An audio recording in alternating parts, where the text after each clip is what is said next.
तो अखिलेश का अगड़ा वर्सेस योगी का काम। अखिलेश ने अपने पीडीए फॉर्मूले में अब अगड़ा यानी कि सवर्ण का दांव खेल दिया है। अखिलेश यादव का कहना है कि पीडीए का मतलब पिछड़ा, दलित, अल्पसंख्यक ही नहीं है। पीडीए के ए में अगड़ा भी जोड़ा है अखिलेश यादव ने, और ए फॉर अगड़ा, आदिवासी, आधी आबादी भी कहा है। अखिलेश यादव की साइकिल यात्रा से सियासी संदेश देने की कोशिश है। तो वहीं सीएम योगी ने एक बार फिर से कहा कि सबका विकास उनकी सरकार की प्राथमिकता है। बेहतर कानून व्यवस्था से ही यूपी में बंपर निवेश आ रहा है। अब दंगा, कर्फ्यू नहीं, माफिया, बदमाशों में कानून का डर है। आज इसी पर होगी महाबहस। पहले ये रिपोर्ट।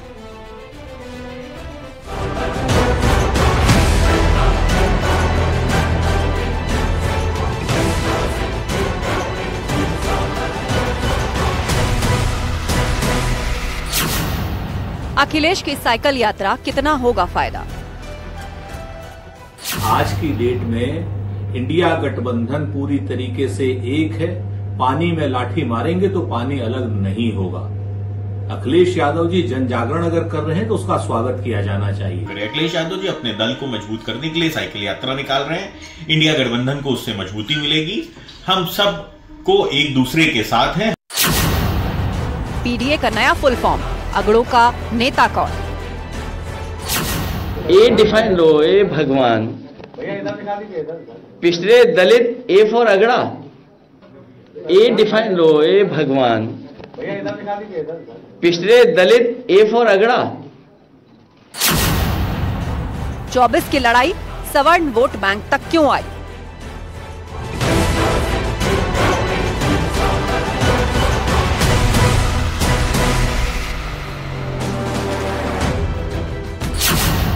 अखिलेश को अगड़ों से उम्मीद, बीजेपी करेगी क्लीन स्वीप। वहीं पीडीए हमारे अगड़ों की भी बात कर रहा है। तो अगर हमें कहें ए को कैसे डिफाइन करना है, तो हमारे अल्पसंख्यक भाई भी हैं, आदिवासी समुदाय भी है और अगड़े भी हैं। तो आज जो नारा दे रहे हैं, अब पीडीए खत्म कर दिए, ये से अगड़ा शुरू किए। यही बतिया तो हम समझा रहे थे कि जब 30 से पिछड़ा और 20 से दलित और से अल्पसंख्यक, तो सामान्य वर्ग वहाँ क्या कर रहा है? उनको तो साथ छोड़ के हट जाना चाहिए ना। एसपी का अगड़ा फॉर्मूला वर्सेस बीजेपी का स्पेशल 126 प्लान। देखिए, अखिलेश यादव जी उत्तर प्रदेश के सबसे कंफ्यूज नेता। वो पीडीए साइकिल यात्रा निकाल रहे हैं। पिछड़ा, दलित, अल्पसंख्यक अभी तक कह रहे थे, शाम तक उनकी जुबान बदल गई। उन्होंने कहा पिछड़ा, दलित, अगड़ा हो गया। तो जो व्यक्ति परिवारवाद में और सामाजिक वैमनस्यता में ही जिसका ज्यादा समय खर्च हो रहा होगा, उस व्यक्ति के पास कहां से फुर्सत होगी कि वह विकास के बारे में सोचेगा, निवेश के बारे में सोचेगा, बेहतर कानून व्यवस्था के बारे में सोचेगा। और उत्तर प्रदेश दुर्भाग्य से इन्हीं लोगों की कुदृष्टि का इस शिकार बना था। लेकिन आज इससे उभर करके नए नए निवेश उत्तर प्रदेश में आ रहे हैं।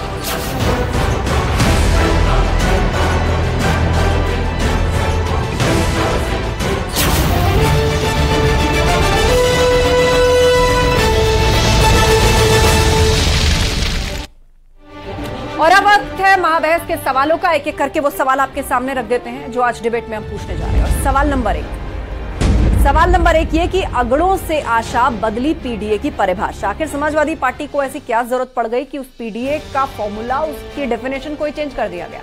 और सवाल नंबर 2, अल्पसंख्यकों से मोह भंग, अगड़ों पर जंग। क्या अल्पसंख्यक यानी पीडीए में जो पूर्व में ए अल्पसंख्यक बताया गया था, उसमें अब अगड़ा और आधी आबादी जोड़ना पड़ा है? इसकी क्या वजह है? और सवाल नंबर 3, अखिलेश का अगड़ा वर्सेस योगी का काम।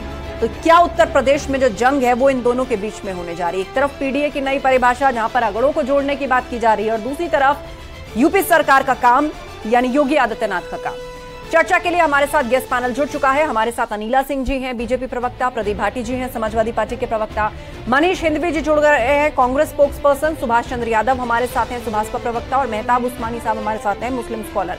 आप सभी मेहमानों का बहुत बहुत स्वागत है। चर्चा करते हैं। और सबसे पहले प्रदीप जी आपसे, अब पीडीए आप लोग लेकर आए, पिछड़ा, दलित, अल्पसंख्यक, क्या वजह रही कि उस ए को अब रीडिफाइन करना पड़ रहा है अखिलेश यादव को, उसमें आधी आबादी भी जोड़नी पड़ी है और उसमें अब अगड़ों की भी बात करनी पड़ रही है। धन्यवाद आस्था जी, नमस्कार सभी को। देखिए, पहले से समाजवादी पार्टी का ये मानना है कि सभी वर्ग, हम सभी वर्गों की राजनीति करते हैं, सभी वर्ग को साथ लेकर चलने की राजनीति करते हैं, सबके हक की बात करते हैं। आप ए को किस तरह से भी डिफाइन करें, हमारे लिए वो ए पहले से भी अल्पसंख्यक भी थे, अगड़े भी थे, आदिवासी भी थे और आधी आबादी भी थी। हमारे लिए इसमें कुछ भी बदलाव नहीं है और इसमें सभी वर्ग समाहित है और सभी के विकास की हम बात कर रहे हैं। हम कभी भी किसी जाति धर्म की राजनीति नहीं करते हैं। हम जो बात कर रहे हैं वो विकास ही कर रहे हैं। कैसे हमने 2012 से 17 में एक बेहतरीन उदाहरण पेश किया था देश के सामने, प्रदेश के सामने। लेकिन एक बात जो समझने की है आस्था जी, कि उत्तर प्रदेश की जनता है वो मोहब्बत जानती है, सियासत समझती है और नफरत को पहचानती है। ये क्रांतिकारियों की धरती है। यहाँ पे आप देखिए, ना सिर्फ क्रांतिकारी रहे, यहाँ पे आप ये राजा हरिश्चंद्र की भी धरती है। राजा हरिश्चंद्र की धरती से मुझे एक चीज़ जरूर उत्तर प्रदेश के संदर्भ में कहनी पड़ेगी कि यहाँ पे लोग जिस तरह से झूठ की, असत्य की, जुमले की राजनीति कर रहे हैं, उस धरती पे आज हमारे पूर्वज जरूर ये सोच रहे होंगे कि हमने ये कैसे ये कहती, कैसे वही अन्नदाता। कुल मिलाकर आपने ये कहा कि समाजवादी पार्टी सभी वर्गों की बात पहले से करती आ रही है। आगे हम आगे अब इस पर रिएक्शन ले लेते हैं। अनिला जी हमारे साथ हैं, अगर पीसीआर कनेक्टेड है, वो शायद उनका सिग्नल चला गया, उनके पास एक बार फिर से हम जाएंगे। लेकिन उससे पहले रिएक्शन सुभाष चंद्र यादव जी, सुभाषपा, क्योंकि अब आप तो सहयोगी हैं, एनडीए के साथ है, तो बताइए, समाजवादी पार्टी कह रही है कि ए फॉर अल्पसंख्यक हो, लेकिन हम तो अगड़ों की भी बात पहले कर रहे थे और आधी आबादी की भी बात पहले कर रहे थे, तो अब आप लोग चुटकी क्यों ले रहे हैं इस पर? अनिला जी शायद कनेक्ट हो गए। अनिला जी, आवाज पहुंच रही है मेरी आप तक? हाँ, तो सबसे पहले आपका रिएक्शन। यहाँ सपा कह रही है हम तो पहले से सभी वर्गों की बात कर रहे हैं, क्यों आप लोग चुटकी ले रहे हैं फिर इस पर? मेरी सबको राम राम। राजनीति में है, बात करना चाहे करें, पर असलियत में किसकी राजनीति करते हैं, किसके लिए काम करते हैं, ये किसी से छुपा नहीं है। किस धर्म विशेष के लिए कार्य करते हैं, किस जाति विशेष के लिए कार्य करते हैं, ये उत्तर प्रदेश में उजागर है, अच्छी तरीके से उजागर है। उसी का नतीजा है कि 2019 के भी अगर आप चुनावी नतीजे देखेंगी तो उनसे पूछ लीजिए कितने ब्राह्मणों ने, कितने राजपूत ने, कितने जो अन्य अगड़े हैं, कितने परसेंटेज वोट दिया था समाजवादी पार्टी को। उसको अपना पता है, 70% से ज्यादा भारतीय जनता पार्टी के साथ थे। पिछड़ों में भी एक विशेष जाति को छोड़कर जिसकी राजनीति अखिलेश बाबू करते हैं, बाकी सब ने भारतीय जनता पार्टी को खूब वोट दिया। यही मैं दलितों के लिए कहूंगी। तो जिसकी राजनीति करते हैं उसी की राजनीति करते रहिए। बेमतलब मुंगेरी लाल के हसीन सपने देखने की कोई जरूरत नहीं है। उत्तर प्रदेश में योगी आदित्यनाथ जी काम कर रहे हैं, उसका कोई तोड़ नहीं है। ठीक है, मनीष इंद्री जी, ठीक है, प्रदीप जी जवाब देना चाह रहे, फिर मनीष जी का रुख करेंगे। देखिए, अगर अनिला जी कह रही हैं कि हमारे जो असेंबली में हमने इलेक्शन जो हम जीत के आए, हमारे उसमें से करीब 20% से 22% विधायक हैं जो वो अगड़ी जाति से आते हैं। अनिला जी को नहीं पता होगा, सबसे ज़्यादा हमारे ओबीसी नेता जीत के आए हैं और बाकी उसमें हमारे अल्पसंख्यक भाई बहन और दलित भाई बहन जीत के आए हैं। विधायक जी, माननीय विधायक जीत के आए हैं। तो हम सभी वर्ग की राजनीति करते हैं। आपको जो सूट करता है आप उस तरह की परिभाषा हमारे हिसाब से गढ़ लेते हैं और अपने कन्वेंस के लिए गढ़ लेते हैं। लेकिन हमारी राजनीति सर्वधर्म सर्वभाव की है और हम सबको साथ लेके चलते हैं, चाहे वो जाति हो या धर्म हो। लेकिन आप ऐसा करते हुए नहीं दिखते हैं। आप धर्म विशेष या जाति विशेष के लिए कार्य कर रहे हैं। आज उत्तर प्रदेश में किसी से नहीं छुपा कैसे एक जाति की राजनीति हो रही है। एक ही जाति के सभी एक ही जाति के मेहमान हमारे साथ हैं। एक बार सब लोग अपनी बात पूरी कर लें। मनीष इंदवी जी, अब देखिए, मध्य प्रदेश में समाजवादी पार्टी का सीटों पर जो आपका कलेश रहा, उसके बाद से अब अल्पसंख्यक, ओबीसी, पिछड़ा, दलित की बात करने वाली समाजवादी पार्टी अब बीजेपी जैसी बात कर रही है कि हम तो सबको साथ लेकर के चलते हैं। आधी आबादी की भी डेफिनेशन उसमें जोड़ दी गई, उसमें अगड़ों की भी बात जोड़ दी गई। सियासत पर ठेकेदारी सिर्फ भाजपा की नहीं, सारे लोग सबकी राजनीति कर सकते हैं, कहीं किसी की मनाही नहीं है। भाजपा भी ओबीसी की बात भी, मुझे लगता है 2 तारीख को इनका दलित महासम्मेलन होने जा रहा है, तो क्यों दलितों की बात कर रहे हैं? सियासत है, सबको अधिकार है, समाजवादी पार्टी को भी अधिकार है, स्वतंत्र दल है, सत्ता में रहा है, यहाँ 4 बार बड़ा दल है हमारा, उसको भी अधिकार है कि वो बात करे, वो सबकी बात करे और सबकी बात करनी भी चाहिए। हम भाजपा जैसे नहीं हो सकते कि हम देश के 20% आबादी मुसलमानों को काट देंगे। हम जरूरत पड़ने पर तो पिछड़ों की बात करेंगे, दलितों की बात करेंगे, लेकिन उन्हें हक नहीं देंगे। इनके यहाँ तो 250 में इनके जो विधायक है उसमें 100 सिर्फ ठाकुर और ब्राह्मण है, तो बात तो करेंगे, हक नहीं देंगे। मेरे कहने का मतलब ये है कि ये दूसरों की तरफ तो नजर गड़ाए रखते हैं, अपनी तरफ नहीं देखते। इसी विश्वेश्वरैया में वो करेंगे, ओबीसी सम्मेलन करेंगे, तो अलग अलग जाति, ओबीसी भी एक साथ नहीं करेंगे, अलग अलग जातियों का करेंगे। 19 दिन लगातार। ये तो आरोप बीजेपी आप पर लगा रही ना कि वो तो कह रही है कि हम तो सबके साथ सबके विकास की बात कर रहे हैं, लेकिन आप लोग जातियों की राजनीति कर रहे हैं। हम लोग कर रहे हैं, अरे सबसे ज्यादा जातियों की राजनीति तो ये कर रहे हैं। अभी परसों दलित सम्मेलन कर रहे थे, दलितों में भी अलग अलग जातियों का अलग अलग सम्मेलन करेंगे। और आदरणीय अनिला जी, अरे एक मिनट, जरा आदरणीय अनिला जी आप बैठी, इनसे पूछिए क्या 2019 के चुनाव के पहले लखनऊ के विश्वेश्वरैया भवन में 19 दिन तक लगातार ओबीसी की अलग अलग जातियों का सम्मेलन हुआ था या नहीं हुआ था? अगर हुआ था तो ये क्या कर रहे थे उसमें? अनिला जी, कहने का मतलब है ये सब बातें ना करें तभी अच्छा है। रही बात समाजवादी पार्टी की, तो उसका ठीक है, एक बार जवाब ले लेते हैं। मनीष जी, आपने अनिला जी को कोट करके सवाल पूछा है। अनिला जी, बिल्कुल हम सम्मेलन करते हैं, हम ओबीसी सम्मेलन भी करते हैं, हम दलित सम्मेलन भी करते हैं, हम करते हैं, सम्मेलन करते हैं। हम कब मना कर रहे हैं कि हम सम्मेलन नहीं करते हैं? पर हम बांटते नहीं है ना आपस में।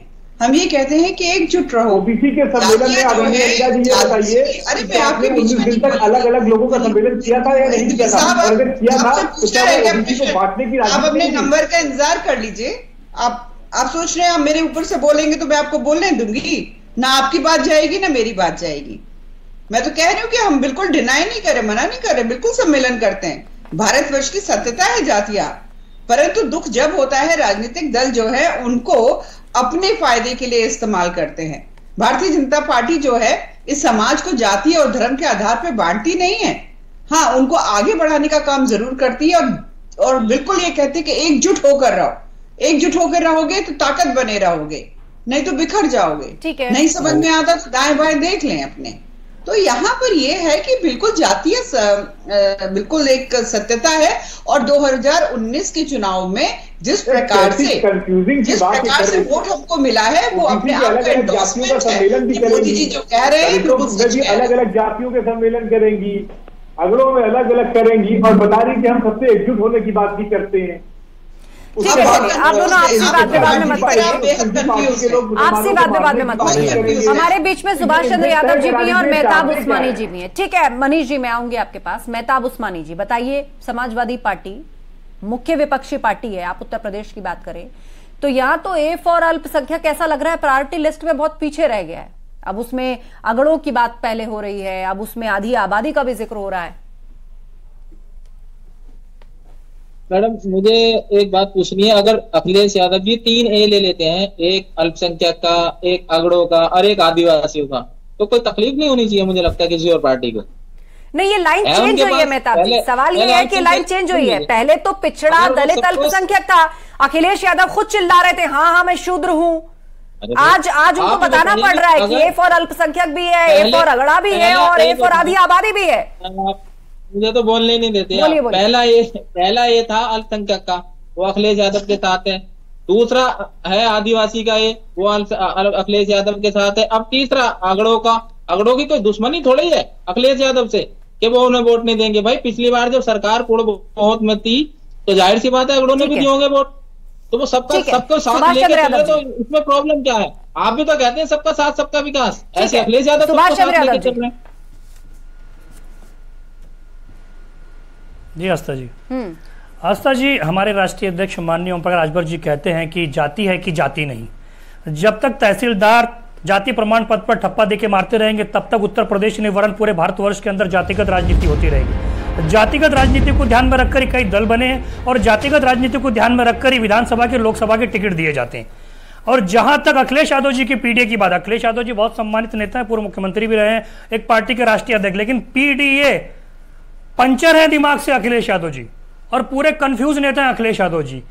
पहले पीडीए का नारा उन्होंने पिछड़ा, दलित और अल्पसंख्यक, और उसी बात को लेकर जब हमारे राष्ट्रीय अध्यक्ष कि जो सामान्य वर्ग है, सामान्य वर्ग कहाँ जाएगा। यादव जी जरा भाषा का संयम रखें। आपके नेता जिसके सुबह शाम कुछ, अब किसका जूता पॉलिश कर रहे हैं वो, अब किसका जूता पॉलिश कर रहे हैं वो, ये बता के जाइएगा। और वो बताइएगा कि किसको गरीब, किसके दरवाजे पे वो बाहर बैठे हुए हैं, कब मंत्री पद मिल रहा है, बता के जाइएगा। आपका जिन 3 में न 13 में, और बातें आप इतनी बड़ी बड़ी करते हैं, और जिनका सुबह कुछ पता नहीं, शाम को कुछ पता नहीं, ये बता के जाइए जूता किसका साफ हो रहा है। आपने ही कहा था, आपके नेता नहीं कहा था। और अब आए दिन बयान बदलता रहता है, शब्दों को संभालिए आप लोग, बदलते रहते हैं। कभी पिछड़ों की बात करेंगे, कभी दलितों की बात करेंगे, कभी अल्पसंख्यकों की बात करेंगे। हम ही करेंगे क्योंकि हम मुख्य विपक्षी दल है, हम करेंगे। आप थोड़ी करेंगे जो चुनाव हमारे साथ लड़ते हैं और बैठ जाते हैं बीजेपी की गोद में। आपको पूछता कौन है उत्तर प्रदेश में? आपकी राजनीतिक हैसियत क्या है उत्तर प्रदेश के अंदर जो आपको ये पूछा जाए कि आप प्रतिनिधित्व करेंगे पिछड़ों का? आप जाके हाथ मिला लेते हैं उस पार्टी से जिन्होंने हक मार रखा है पूरे उत्तर प्रदेश में पिछड़ों का। अल्पसंख्यकों के साथ जो अत्याचार हो रहा है, दलित भाई बहनों के साथ जो अत्याचार हो रहा है, एक जाति की सरकार चल रही है, आप उनके साथ हाथ मिला के हम पे ये सवाल उठाएंगे? आपको जनता देख रही है इस तरह की, आपकी बातों से कोई फर्क नहीं पड़ने वाला है। जनता को जनता चेहरा एकदम नजर आता है। सुभाष चंद्र यादव जी, प्रदीप जी, आप दोनों देखिए, आपसी वाद विवाद और पर्सनल अटैक से बचिए, शब्दों की गरिमा बनाए रखिए आप सभी, ठीक है। अनिला जी, मुस्लिम स्कॉलर अभी कह रहे थे, क्योंकि ए फॉर अल्पसंख्यक अभी तक लोग सुनते आ रहे थे, अखिलेश यादव भी कह रहे थे, उन्होंने एक बयान दिया कि मैं शूद्र हूं। अब उस ए फॉर में वो आधी आबादी और अगड़ों की भी बात करना चाह रहे हैं, और सब कह रहे हैं कि इससे बीजेपी को क्यों मिर्ची लग रही है, उनको क्यों पेट में दर्द हो रहा है। हमारी तो पार्टी का नाम ही समाजवादी पार्टी है, हम तो पहले से ही सर्व समाज की बात करते हैं। नहीं, भारतीय जनता पार्टी के पास कोई भी कारण नहीं है कि अखिलेश यादव जी का जो एक कंफ्यूज्ड स्टेटस है अभी, उसके वजह से हमको मिर्ची लगे। अगर मिर्ची लगनी होगी तो जो हमारे हिंदवी साहब यहाँ पर बैठे हुए हैं, इनकी पार्टी को लगेगी। अभी हमने देखा है कैसे लट्ठम लट्ठा चल रही है कांग्रेस पार्टी और समाजवादी पार्टी के बीच में। पीडीए जो है फिर से एक्टिवेट कर अखिलेश यादव जी इन्हीं को तो चिढ़ाना चाह रहे हैं, क्योंकि चैलेंज तो कमलनाथ जी को इन्होंने ही किया है ना, अखिलेश यादव जी ने किया है ना, कि वे देख लेंगे तुमको उत्तर प्रदेश में आके तो देखो। क्योंकि जब उन्होंने अखिलेश कहा तो इन्होंने चिरकुट नेता बोल दिया, तो वो इनके पिताजी के ऊपर आ गए, तो मतलब माँ बाप के ऊपर अब ये अपनी लड़ाई लेकर आ गए हैं। तो अगर मिर्ची लगनी है तो कांग्रेस पार्टी को लगनी है। तो साइकिल लेके अखिलेश बाबू तो अपने रास्ते चल दिए हैं पीडीए करके, तो हमारे पास कोई भी कारण नहीं है कि हमें कोई मिर्ची लगे। देखिए, मुझे बड़ा तरस आता है जब भाजपा ये कहती है कि मैं याद दिलाऊं आपको क्योंकि राजभर जी ने आपको क्या क्या कहा था, और उसके बाद भी आप लोग उसको अपने पार्टी के लिए बैठे हैं। तो देखिए आस्था जी, अगर हम भाजपा की बात करें तो भाजपा बहुत क्लियर है, भाजपा में कोई कंफ्यूजन नहीं है कि पिछड़ों को उनको हक नहीं देना है, बहुजनों को उनको हक नहीं देना है। एक वर्ग की सरकार चलानी है। याद नहीं है यादव जी, जरा थोड़ा सा संयम रखें, बीच में नहीं बोला। आप अपने टर्न पे बोल लीजिएगा, एक-एक करके बात रखिए। ठीक है मनीष जी, आपने जवाब दिया, आपने अब बीजेपी पर तंज कसा।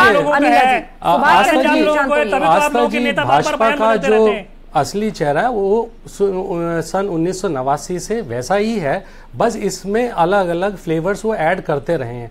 आज भी वो पिछड़ा और बहुजन विरोधी हैं, अल्पसंख्यक विरोधी है, इसमें कोई दो राय नहीं, कोई कंफ्यूजन नहीं है। ये कंफ्यूजन की जो बात कर रहे हैं ये इनके यहाँ पे बिल्कुल साफ है, एक जाति का ही वर्चस्व है आज की डेट में उत्तर प्रदेश में, और सब जानते हैं, खुद अनिला जी भी जानती हैं और बाकी प्रदेश में जो भी अगड़े वर्ग के लोग हैं वो भी जानते हैं कि किसका क्या चल रहा है। लेकिन अगर हम समाजवादी पार्टी की बात करेंगे, समाजवादी पार्टी ने कभी भी किसी में कोई भेदभाव नहीं करा। हमने सरकार चलाई, सबके लिए चलाई, हाईवेज बनाए सबके लिए बनाए, मेट्रोज बनाई सबके लिए बनाई। लेकिन मैं अनिला जी से पूछना चाहूंगा कि आज आप जो सब बातें कर रहे हैं, गरीब जो जनता है उसको, जो गांव देहात में रहने वाली जनता है उसको 1 लाख करोड़ का आपने फंड रेज किया था, फंड देने की बात की थी, वो कहाँ गया? 25%, एक मिनट आस्था जी, 2-3 चीजें। हाँ, 25% अनएम्प्लॉयमेंट रेट है रूरल में उत्तर प्रदेश के अंदर, उसके अंदर बात नहीं करेंगे, ना ये सुभाषपा वाले बोलेंगे, क्योंकि इनकी तो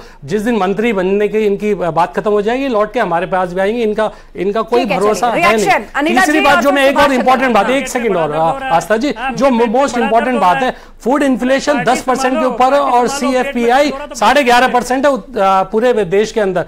क्या गरीब खाएगा, क्या वो अपने बच्चों को पालेगा, इसकी चिंता ना भाजपा को है। भाजपा को सिर्फ अपने चुनाव जीतने हैं और राजनीति चमकानी है, और किसी जनमानस से उनका कोई मतलब नहीं है, किसी से उनका कोई आगे लेके जाने का, विकास का कोई मॉडल उनके पास नहीं है, सिर्फ वो राजनीति। अब आप रिएक्शन ले लेते हैं अनिला जी, तो राजनीति अनिला जी बोलिए। जानकारी का अभाव है, यही है समाजवादी पार्टी, कंफ्यूज पार्टी। वैसे तो कंफ्यूज पार्टी का सबसे बड़ा जो ताज है वो कांग्रेस पार्टी लेकर घूमती है, जो अभी 13.5 करोड़ लोग गरीबी रेखा से ऊपर उठे हैं, उसमें सबसे ज्यादा उत्तर प्रदेश से ऊपर उठे हैं, नहीं पता है। ठीक है, विश्व की सबसे मजबूत 5वीं इकोनॉमी हमारा भारतवर्ष हो गया है, उस पर कोई टिप्पणी नहीं था वो 2027 तक, मैक्सिमम 30 तक जो है थर्ड स्ट्रॉन्गेस्ट इकोनॉमी यहाँ पर बन जाएगी। इन्फ्लेशन रेट जो है पहले से कंट्रोल में आ रहा है, क्योंकि एक जो कोरोना काल इन्फ्लेशन डेफिनेटली बढ़ा था, 7 लाख करोड़ के 13 लाख करोड़ के 15 लाख करोड़ के। बदतमीजी क्या है भाई, मैं आपके बीच में बोल रही थी क्या? मैंने सिर्फ सवाल एक सवाल पूछा अनिला जी, इतना संयम मत होइए, मैंने एक सवाल बीच में पूछा था, मैंने आपने सिर्फ एक सवाल बीच में ऐड किया। आप इतने थोड़ा संयम रखिए, आपसे मैंने एक सवाल ऐड किया है बस, इसमें आपसे सिर्फ एक सवाल ऐड किया। अनिला जी बात रखिए, देखिए बदतमीजी भाजपा वालों। प्रदीप जी शांत हो जाइए, आपने सवाल पूरा किया, आपने डेटा जवाब इससे ज्यादा मैंने कुछ, आप शांत हो जाइए, पर्सनल ना हो ये। बोलिए अनिला जी, एक सवाल उनको, ठीक है, वो सवाल उन तक पहुंचा। बोलिए अनिला जी, मैं जब बोल रही हूँ मैं इनके बीच में बोलिए अनिला जी बोलिए। ये समाजवादी पार्टी वाले बोलेंगे आज ही के दिन 33 वर्ष पहले कार सेवकों को गोलियों से भून डाला था, सरयू नदी जो है लाल कर दी थी, आश्रमों से मंत्रों से मैं इसका जवाब जरूर दूंगा। कार सेवक जो है मैं जरूर जवाब दूंगा, मैं इसका जवाब जरूर देना चाहूंगा। उन्होंने एक सवाल, मैं आपको समय बातचीत करने, उसके बाद में आपको समय भी सम्मान हो रहा है, विकास भी हो रहा है, और जो अपराधीकरण है उसके ऊपर भी अंकुश लग गया है उत्तर प्रदेश की जनता पार्टी के साथ। जरूर देना चाहूंगा। अनिला जी भूल जाती है, बड़ा सेलेक्टिव उन्होंने कहा कि ये मारे गए। आपको अनिला जी पता है, पिछड़े और जो ST कैटेगरी में आते थे, आपकी सरकार थी राजस्थान के अंदर, उससे 4 से 5 गुना जो उत्तर प्रदेश में, बड़े दुर्भाग्यपूर्ण, कोई शूट एट साइड के ऑर्डर नहीं दिए गए थे उत्तर प्रदेश में, और भाजपा सरकार ने राजस्थान के अंदर शूट एट साइड के ऑर्डर दिए, 4 से 5 गुना ज्यादा लोग मरे थे। कभी अफसोस आपने व्यक्त किया उस पे? आप बात करते हैं क्योंकि वो अगड़े थे, वो राम को मानने वाले नहीं थे, वो राम की अर्थी राम नाम से नहीं उठी। आप ये क्या कहना चाहती हैं? हर मौत पे हमें दुख है, हर मौत पे हमारा दुख है, लेकिन मौत की राजनीति आप करेंगी तो आप उनकी बात नहीं करेंगी। जो पिछड़े थे, जो ST थे, उनकी बात आपने आज तक करी? आपने आज तक कहा है कि वो लोग दुर्भाग्यपूर्ण मारे गए? आपने शूट एट साइड के ऑर्डर दिए थे आपकी वसुंधरा सरकार ने वहां पे, और आप बात कर रहे हैं आज कि ये मारा गया, वो मारा गया। कभी उत्तर प्रदेश में लॉ एंड ऑर्डर के हिसाब से, मेरे पास लास्ट 1 मिनट का वक्त है, आप दोनों शांत हो जाइए, मेरे पास लास्ट 1 मिनट का वक्त है। ऐसा नहीं हुआ। चलिए, आपने मेरे सवाल का अपनी तरीके से जवाब दिया, और उसमें आपने कभी प्रदीप जी शांत हो जाइए। सुभाष चंद्र यादव जी, आस्था जी, आई हैव टू से वन थिंग या, बोलिए। ये क्योंकि ये व्यक्ति जो है मुझे बोलने नहीं दे रहे थे। आज इन्हीं के मेंबर पार्लियामेंट ने जो शफीकुर रहमान है, उसने कहा कि हमास जो है उसके साथ जाति हो रही है, अल्पसंख्यकों की समाजवादी पार्टी के नेता और प्रवक्ता बचा ही नहीं बोलने के लिए, तो डिबेट के अंदर बैठ के सिर्फ बकैती करते हैं। जमीनी स्तर पे समाजवादी पार्टी का सुपड़ा 2024 के अंदर साफ होने वाला है, और वो साफ होने का जो डर इनके चेहरे पर साफ झलक रहा है, इसीलिए इनके नेता अखिलेश यादव जी कंफ्यूज नेता, जो हम 10% वोट बैंक बढ़ा के लाए, बदलते रहते हैं, और दुगने से ज्यादा हम वोट लेकर आए, हमारे साथ कर क्या रहे थे? अपने बयान को बदलते रहेंगे। और जिस प्रकार ये कांग्रेस के मेरे साथी हमें याद दिला रहे थे, लगता है अजय राय तो जाना किसी के साथ है, अभी आज जा रहे हैं, आज कल ये हमारे साथ थे, आज ये भाजपा के साथ है, परसों फिर हमारे साथ होंगे। तो इनको इतना वेटेज की जरूरत नहीं है, ना ये उत्तर प्रदेश की जनता के बारे में सोचेंगे। इन्होंने क्या क्या नहीं कहा, भीख मंगवा देंगे। आप माननीय मुख्यमंत्री जी को भीख मंगवा रहे हैं, आपके राष्ट्रीय अध्यक्ष नहीं बताइए, आप लोग बता के जाइएगा, संयम बनाए रखिए, बता के जाइएगा, भाषा की गरिमा बनाए रखिए। चलिए समय खत्म हो गया है, मेरे पास समय खत्म हो गया है। आप सभी का शुक्रिया इस डिबेट में शामिल होने के लिए, आप सभी का शुक्रिया इस डिबेट में शामिल होने के लिए। तो एक तरफ अखिलेश के एक की नई परिभाषा, मतलब पीडीए के नई परिभाषा, जिसमें अगड़ा और साथ साथ आधी आबादी भी जुड़ गया, वर्सेस योगी का काम, क्या इसी के इर्द गिर्द होने जा रहा है 2024 का घमासान। माबैस में इतना ही, खबरें लगातार जा रही हैं, आप बने रहिए हमारे साथ।